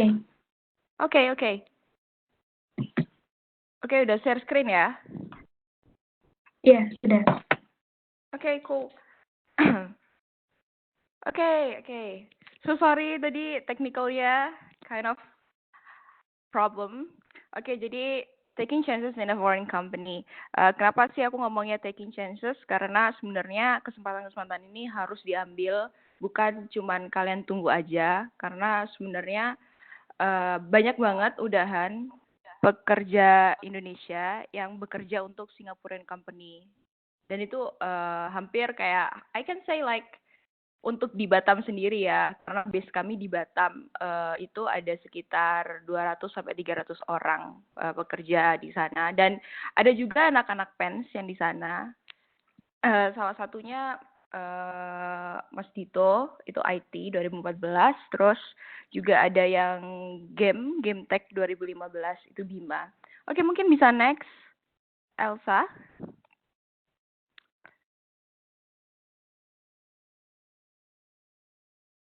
Oke, next lagi. Oke, Jadi aku di sini ngomongnya hiring flow instead of hiring flow, the flow instead of the process. Karena menurutku kalau flow itu pasti kayak apa ya, pasti bakal nyampe-nya gitu instead of the process. Karena the process pasti kayak akan ada di mana kalian bakal berhenti di tengah dan apa-apa. Jadi kalau kalian benar-benar ngikutin yang aku berikan, ini kayaknya bakal kedapetan gitu buat kalian untuk kesempatan ini. Oke, next. Pertama yang kalian butuhkan sebelum kalian ingin untuk bekerja di company Singapura ataupun company lainnya, itu adalah mempersiapkan diri kalian. Nah, terus hal-hal yang perlu banget adalah ada dua. Yang pertama itu attitude, dan yang kedua itu technical preparation. Di sini aku bilang dua-duanya ini adalah the things that brought you in. Karena sebenarnya dua hal ini itu hal yang sangat-sangat sangat-sangat essential, karena kebanyakan mungkin ya dari kita itu ngerasa kayak aduh yang penting attitude-nya lah yang baik, masalah skill nanti kan bisa belajar. Sebenarnya kalau di company yang foreign itu tuh mereka nggak bisa kayak gitu. Mereka benar-benar butuh orang yang emang ada kemampuan gitu. Next mungkin. Okay, so this is the important attitude that you might need to have. Dan ini aku udah pelajarin selama ya beberapa bulan bekerja di Glints dan juga kayak beberapa bulan megang klien, dan mereka itu pinginnya orang-orang Indonesia yang bagaimana sih. Jadi mereka itu pingin banget bekerja dengan orang Indonesia yang sangat-sangat bersemangat dengan hal baru. Jadi kenapa sih mereka mencari orang-orang yang seperti itu? Karena sistemnya mereka itu apa ya? Mereka itu benar-benar dinamis gitu. Semisal kita bicara secara teknis aja ya. Semisal ya, kalau front end mereka awalnya butuh React.js, orangnya bisa React.js dan lain-lain. Tapi rupanya semakin kesini kok kayaknya lebih lebih ergonomis dan juga lebih gampang untuk mereka menghandle project-project mereka itu menggunakan katakanlah HTML, CSS dan JS instead of React.js. Dan mereka bakal meminta kalian untuk kayak juga punya kemampuan di situ, dan nggak cuma stuck di satu hal aja gitu. Itu. Terus yang kedua adalah curiosity and understanding. Jadi kalian punya attitude yang dimana kayak kalian itu benar-benar pingin tahu banget gitu loh hal-hal baru dan juga project-project yang dikerjakan. Namun bukan hanya pingin tahu aja, tapi juga kalian perlu paham untuk hal tersebut. Jadi nggak melulu kalian untuk diajarin dan lain-lain, nggak melulu kalian dituntun, tapi kalian juga harus bisa menuntun diri kalian sendiri gitu. Karena kebanyakan pekerja Indonesia yang bekerja untuk perusahaan luar negeri itu nggak on site, as in nggak di negaranya. Kebanyakan seperti itu. Ada yang remote, ada yang mungkin offshore. Contohnya penempatan Batam itu yang aku bilang. Ada yang offshore tapi di Jakarta. Dan itu jatuhnya kalian, walaupun kalian diajarin, walaupun kalian maksudnya kayak diberikan waktu untuk onboarding, tapi kalian juga harus punya kecepatan yang cukup cepat untuk mengikuti perkembangan project di perusahaan kalian itu. Dan yang ketiga itu disiplin. Ini sih yang paling penting. Mereka benar-benar ngelihat pekerja Indonesia itu yang benar-benar menghargai waktu yang pertama. Dan menghargai waktunya itu nggak cuma waktu di awal aja. Jadi nggak cuma waktu interview aja, nggak waktu masalah kayak first day datangnya telat atau enggak, tapi itu untuk seterusnya. Karena mungkin ada beberapa case itu di mana kayak ada beberapa pekerja Indonesia yang makin lama itu mereka kayak nggak disiplin dengan waktu gitu loh, datang seenaknya, pulang seenaknya, dan itu benar-benar dijadikan penilaian oleh perusahaan itu dan benar-benar ngaruh ke ke karir mereka selanjutnya. Karena setelah dia bahasanya diberhentikan karena attitude-nya yang sangat kurang untuk masalah disiplin ini. Kebanyakan perusahaan Singapura ataupun perusahaan yang luar negeri yang emang kenal dengan perusahaan yang sebelumnya di tempat bekerja itu tuh mendapatkan mendapatkan omongan-omongan kalau yang anak ini itu kurang oke gitu karena masalah disiplin. Jadi menurutku itu juga hal penting sih, don't lack of discipline, karena mereka benar-benar ngelihat hal itu. Terus juga apalagi dalam menyelesaikan project kalian benar-benar harus menyelesaikan hal-hal itu. Terus juga jangan dianggap sepele cuman karena kalian remote atau mungkin nggak onsite, kalian tetap dinilai seperti itu sih. Next. Oke, terus yang kedua itu technical preparation. Jadi fun fact aja, selama ini, nggak selama ini sih, kebanyakan perusahaan dari perusahaan Singapura dan perusahaan-perusahaan yang memang under manajemen Greens, itu mereka nggak terlalu mentingin apakah kamu kuliah atau enggak, apakah kamu cuma lulusan SMK, SMA, itu mereka sebenarnya nggak terlalu mentingin, tapi yang penting adalah kalian punya experience, kalian punya skills, dan kalian bisa berbahasa Inggris. Itu sih yang penting. Apalagi yang masalah experience. Experience ini, tadi aku sempat dengerin yang Aldi bilang, kalau experience kerja itu juga perlu banget waktu kalian kuliah. As in, mungkin kerja part-time, atau kerja internship, atau apa. Itu butuh banget, karena nanti itu akan dijadikan nilai plus, dan itu dijadikan kayak patokan gitu loh. Oh, orang ini berarti bisa bekerja secara profesional, dan oh berarti orang ini bisa bertanggung jawab dengan proyek-proyek yang diberikan karena dia sebelumnya udah pernah bekerja gitu. Tapi ini bukan berarti kalian nggak harus kuliah ya, karena menurutku kuliah juga penting karena nanti kalian akan bisa melihat hal-hal lain itu dengan perspektif yang lebih luas gitu. Gitu sih. Terus juga untuk skills, belum. Jadi kalau untuk skills, ini mungkin kalau anak-anak PENS atau apa, itu kan udah diberikan skill-skill dasar ya untuk programming dan lain-lain. Nah, saranku, dan ini benar-benar yang saran menurutku berguna banget, kalian juga cobalah ikut online course itu. Mungkin kalian bisa mulai belajar ya JS secara mandiri, kalian bisa belajar Python secara mandiri, belajar Golang secara mandiri, karena itu kayak benar-benar membantu untuk menambahkan skill-skill yang kalian bisa. Dan karena scope job description ataupun job responsibility dari sebuah perusahaan Singapura itu tuh nggak cuman terpaku sama satu hal aja, tapi juga banyak hal. Selain kamu bisa hal ini, kamu juga bisa hal ini. Paling enggak kamu mengerti hal ini gitu. Terus yang ketiga itu language.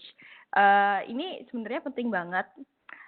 Mungkin ada beberapa kalian yang kayak bakal disencourage gitu, kayak aduh bahasa Inggris nih sulit banget. Sebenarnya sih untuk bahasa sendiri kita perusahaan Singapura itu sebenarnya nggak terlalu masalah sih. Misal grammar kamu berantakan atau apa dan lain-lain. Tapi yang penting itu kamu paham apa yang mereka minta dari kamu. Terus juga kamu bisa menjelaskan, terutama menjelaskan pekerjaan kamu ke mereka. Jadi mereka kayak nggak clueless juga kalian ngerjain apa. Terus juga kalian juga bisa paham mereka inginnya seperti apa gitu. Dan itu sih menurutku ya secara pribadi, skill-skill yang teknikal ini sebenarnya kalau di perusahaan Singapura itu di atas skill-skill yang soft skill gitu menurutku sih. Karena kadang mereka cuma mencari orang yang kayak ya udah bisa mengerjakan project aja, tapi bukan berarti kalian jangan mengembangkan soft skill kalian ya gitu. Itu sih. Bisa lanjut mungkin? Oke. Jadi tadi kan aku sempat membicarakan masalah technical skill. Nah, technical skill ini sebenarnya banyak banget caranya untuk bisa menunjukkan gimana dan seberapa berkompetensi kalian untuk suatu posisi di suatu perusahaan luar negeri. Nah, jadi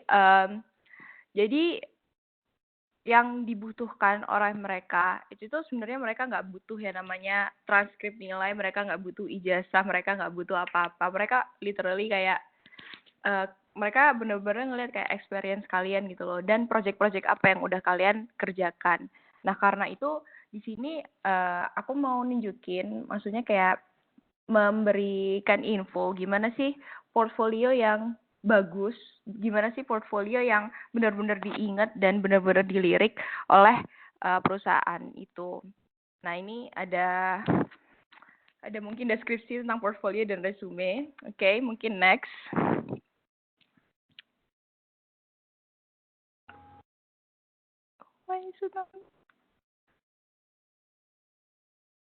Next, Elsa. Okay, cool. No. Go back, please. Okay, jadi what makes a good resume and portfolio? Yang pertama, itu tuh tell us your responsibilities. Jadi balik lagi ke experience.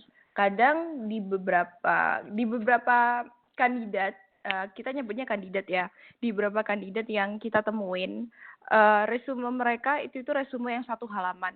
Plak 1 halaman udah, dan itu cuman kayak sangat singkat, jelas, padat.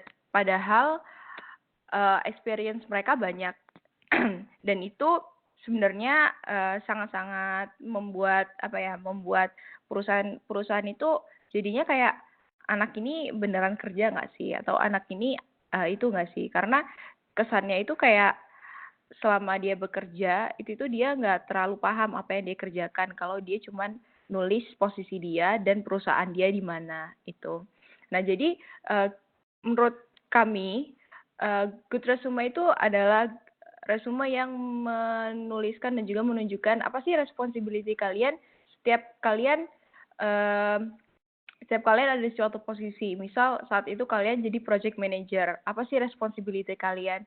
Kalian kayak gini, kalian managing a project, terus managing a group of developer, terus juga dan lain-lain itu. Dan juga selain itu juga tell us your achievement gitu. Jangan achievement itu cuman disimpan sendiri gitu loh. I mean like bener bragging atau menyombongkan diri di resume itu tuh benar-benar dibutuhkan, karena satu-satunya kontak antara perusahaan tersebut dan kalian sebagai calon employee itu adalah resume. Mereka nggak bisa ngobrol sama kalian secara langsung dan dalam waktu yang banyak. Mereka cuma bisa mempelajari kalian itu dari resume itu sendiri.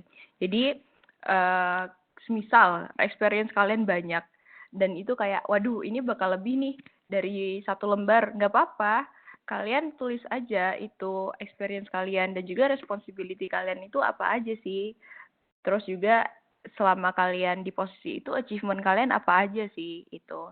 Terus yang ketiga itu lebih ke portfolio sih sebenarnya. Jadi show us things.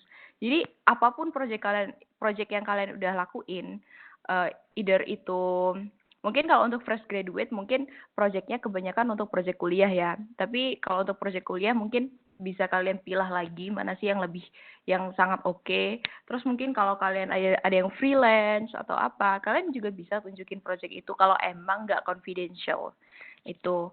Terus juga semisal kayak banyak banget nih, biasanya kan kayak orang-orang yang graphic designer atau apa, itu kan kayak banyak banget pasti portfolionya. Itu kalian bisa banget kalian bisa nunjukin setengahnya aja, terus sisanya di link up sama kalian gitu. Karena lagi-lagi yang aku bilang, kontak kalian dengan calon perusahaan ini cuma via resume aja. Jadi kayak tunjukkan apa yang udah kalian kerjakan dan apa yang kalian bisa kasih ke mereka. Terus yang kelima itu elaborate your projects. Jadi ini sebenarnya untuk project yang masalah technical aja ya, seperti programming dan lain-lain. Elaborate your projects, it means that kalian perlu banget nggak cuma nyebutin project apa yang udah kalian lakuin, tapi kalian juga sebutin pakai stack apa aja, atau as in pakai frameworks apa aja. Terus ini sebenarnya project ini apa sih tujuannya, terus misal kalau ditampilkan di mana, tulis juga ini ada di showcase di mana, terus juga ini diikut sertakan di lomba apa gitu. Jadi kayak apa ya? Jadi intinya dari resume dan portfolio ini adalah sebenarnya untuk menyambungkan diri kalian dalam hal baik gitu. Karena lagi-lagi itu adalah hal-hal yang bisa kalian jual untuk ke perusahaan-perusahaan itu gitu. Next mungkin. Oke, dan yang kedua adalah levelnya adalah start looking. So basically job dari perusahaan luar negeri itu tuh datangnya dari manapun. Mungkin ada yang meminta kalian untuk relocate ke tempat ke negara itu, atau mungkin ada yang cukup minta kalian kayak kerja remote aja nggak apa-apa. Dan itu sebenarnya balik lagi ke pilihan kalian, apakah kalian mau pindah relocate ke negara itu atau mungkin relocate ke suatu daerah yang memang kayak kumpulan orang-orang developer di situ, atau mungkin kalian cuma ingin remote aja itu. Dan itu balik lagi ke pilihan kalian sih. Tapi semua kesempatan itu datang dari manapun. Oke, next mungkin. Oke, jadi gimana sih kalian bisa nemuin kesempatan-kesempatan kerja di luar negeri? Sebenarnya banyak banget caranya. Mungkin aku bakal lebih ngomongin tentang Glints ya, karena aku emang kerja di Glints. Jadi di Glints ini banyak banget perusahaan dari luar negeri, terutama dari Singapura. Itu mungkin juga karena Glints basisnya di Singapura. Dan kebanyakan dari mereka itu memang meminta pekerja-pekerja yang full time. Full time di mana ada yang mungkin experience, butuh orang yang berexperience, tapi mungkin juga ada orang yang butuh yang kayak fresh graduate itu nggak apa-apa, mereka oke dengan itu. Terus juga mungkin ada juga yang part time, ada yang remote dan lain-lain. Tapi kebanyakan kalau yang di platform kami itu kebanyakan yang akan placementnya di Batam. Kenapa sih di Batam? Karena Batam itu itu dekat banget sama Singapura.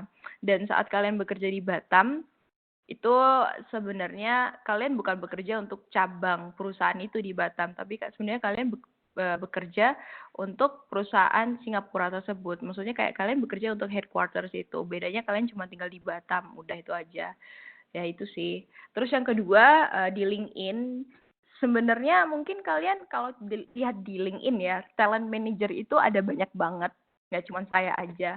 Jadi talent manager itu kalau kalian aktif di LinkedIn, terus juga kalian sering banget update kayak post-post mungkin, terus juga experience kalian di-update terus juga kayak mungkin kalian dapat ikut sertifikasi atau ada sertifikat baru, kesempatan besar untuk kalian tuh untuk dilirik oleh talent manager itu, dan bakal dibantu untuk mendapatkan pekerjaan untuk perusahaan asing itu. Terus juga yang ketiga itu Kaliber. Sebenarnya Kaliber ini keluaran Filipina. Jobnya mungkin nggak terlalu banyak dibandingkan Glints dan LinkedIn, tapi di sini juga menawarkan untuk bekerja di luar negeri seperti di Filipina dan Vietnam sih kebanyakan itu. Terus yang keempat itu sebenarnya di website mereka.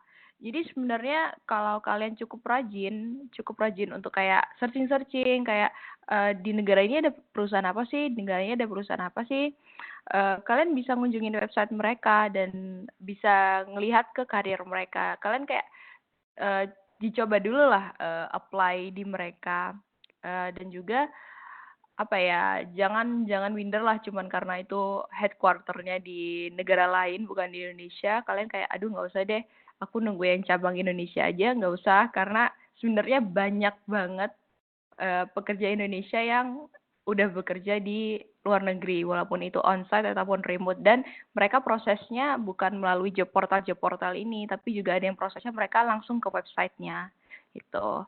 Elsa, next mungkin. Oke, terus yang ketiga itu adalah present yourself. Ini catch and trap their attention. Ini penting banget. Ini adalah waktu-waktu seperti interview, terus juga seperti technical test. Jadi ada dua hal yang perlu diperhatikan, yaitu how to be remembered and how to be skipped. Jadi skip ini adalah cara kami untuk bilang kayak oh berarti kandidat ini dilupakan nih, maksudnya kayak oh kandidat ini berarti ya udah nggak lolos atau nggak akan di offer gitu. Nah ini adalah 3 hal penting yang harus diingat. Gimana sih caranya biar kalian itu diingat oleh perusahaan ini? Karena ada beberapa perusahaan yang kayak walaupun mereka katakanlah mereka masih mencari orang lain gitu. Tapi sebenarnya mereka itu pingin banget di kamu. Jadi mereka bakal inget kamu terus gitu loh. Nah, yang pertama itu adalah understand things. Jadi kalian itu benar-benar harus paham dengan apa yang di diminta, dituntut oleh mereka bahasa kasarnya dalam hal skill, responsibilities dan lain-lain itu. Dan kalian juga harus paham sebenarnya company ini fokus bisnisnya apa sih? Itu juga harus paham karena mereka benar-benar strict masalah itu. Striknya sih lebih ke kayak apa ya? Kalau kalian nggak mengerti tentang background perusahaan itu, mereka bakal ngira kayak oh kalian nggak berusaha lebih banyak gitu untuk mengetahui tentang perusahaan ini gitu, dan akhirnya kalian bakal di skip gitu. Terus yang kedua adalah confident. Ini penting banget sih karena mereka karena ini ada yang itu ya kayaknya. Oh enggak.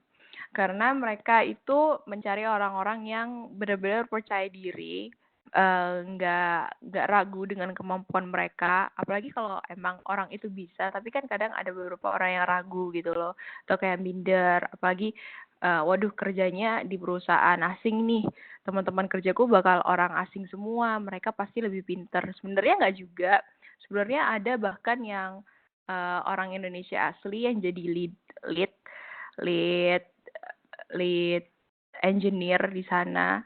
Dan ya itu sih, karena kalau kalian confident dengan kemampuan kalian itu pasti bakal dilihat lebih bersinar daripada yang lain. Either walaupun orang yang lain itu kebangsaannya sama dengan perusahaan itu gitu. Terus yang ketiga adalah don't act like you know things. Jadi misal kalau kalian nggak tahu, bilang aja nggak tahu. Tapi jangan kalian cuma stuck aja kayak waduh aku nggak tahu nih, apa maksudnya kayak oh maaf aku nggak tahu. Tapi jangan berarti kalian nggak bisa menawarkan hal lain. Jadi kayak kalau kalian bilang kalian nggak tahu, paling nggak kalian juga menawarkan tapi aku bisa ini yang rada mepet-mepet dengan hal ini.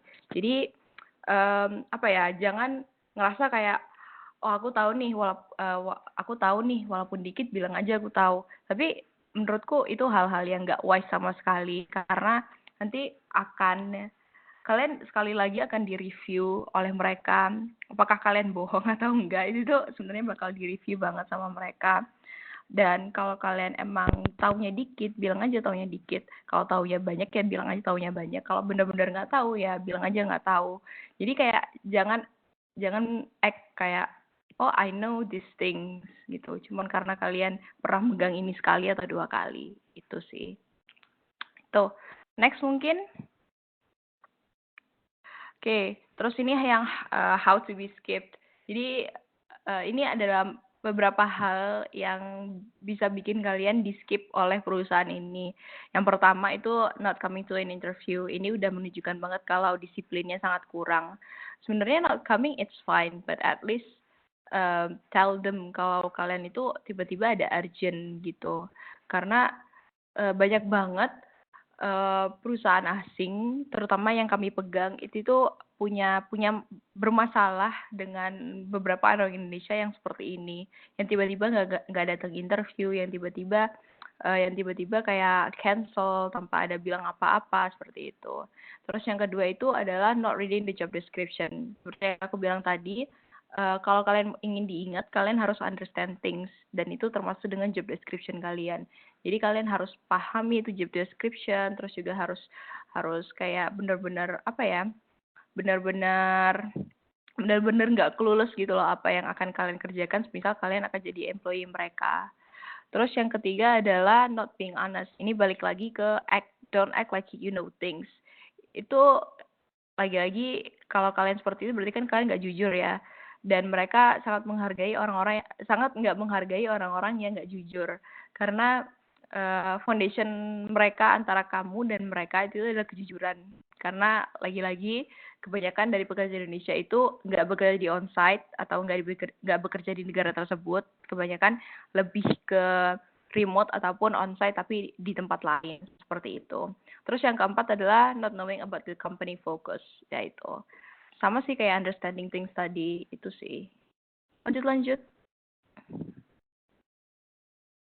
Oke, dan kalau ketiga hal itu udah kalian lewatin dan udah kalian lakukan dengan baik, mulai dari yang positif udah kalian lakukan, yang negatif kalian hindari, kemungkinan besar kalian bakal bisa mulai karir kalian di perusahaan internasional. Dan yang kalian harus lakukan setelah kalian diterima adalah sebenarnya be aware. Jadi kalian harus aware dengan kesempatan yang kalian punya ini. Jadi kalau kalian mempunyai kesempatan bekerja di luar negeri atau bekerja untuk perusahaan luar negeri, paling nggak kalian memberikan memberikan diri kalian ruang untuk tumbuh dan juga untuk berbagi dengan orang-orang lain, berbagi pengalaman seperti Aldi tadi, terus juga mungkin berbagi ilmu, mungkin kalian bisa open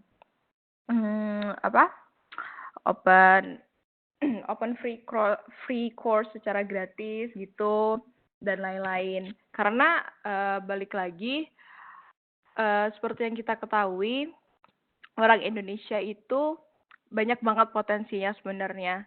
Tapi kadang mereka kadang itu rada koki, semisal kalau udah bekerja untuk perusahaan luar negeri.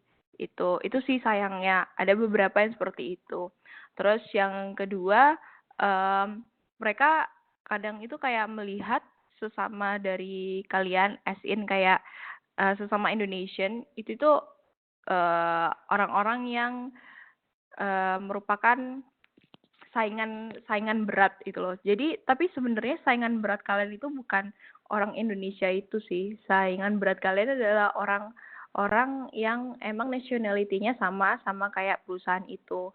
Karena karena menunjukkan kemampuan kalian sebagai orang asing di perusahaan asing itu effortnya lebih banyak, dan menurutku itu hal yang perlu kalian pahami dan juga perlu kalian share ke orang-orang selanjutnya yang mungkin akan berkarir di luar negeri. Jadi jangan sampai kalian itu bahasanya jumawa dengan kemampuan kalian, terus juga kalian akhirnya nggak ingin berbagi seperti itu sih.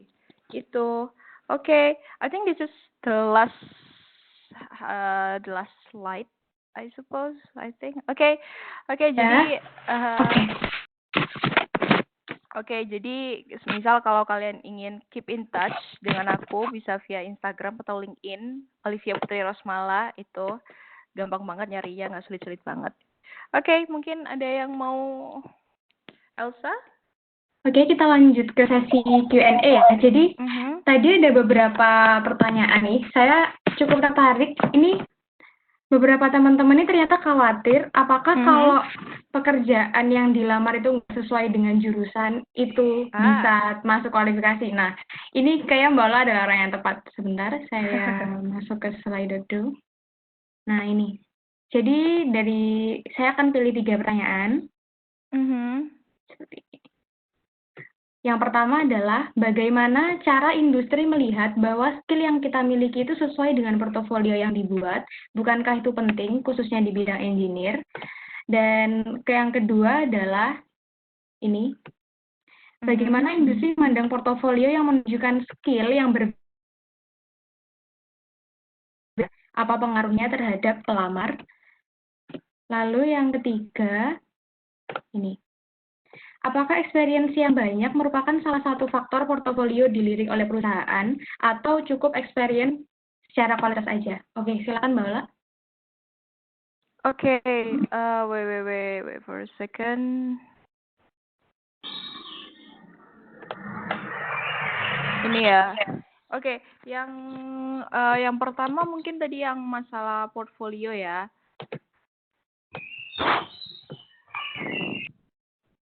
Bentar, Elsa, ini aku bisa ngeliat questionnya di mana ya?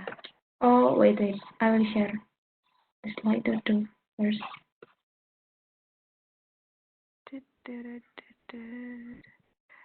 Ini. Tadi sudah saya tulis di forum chat, tapi saya...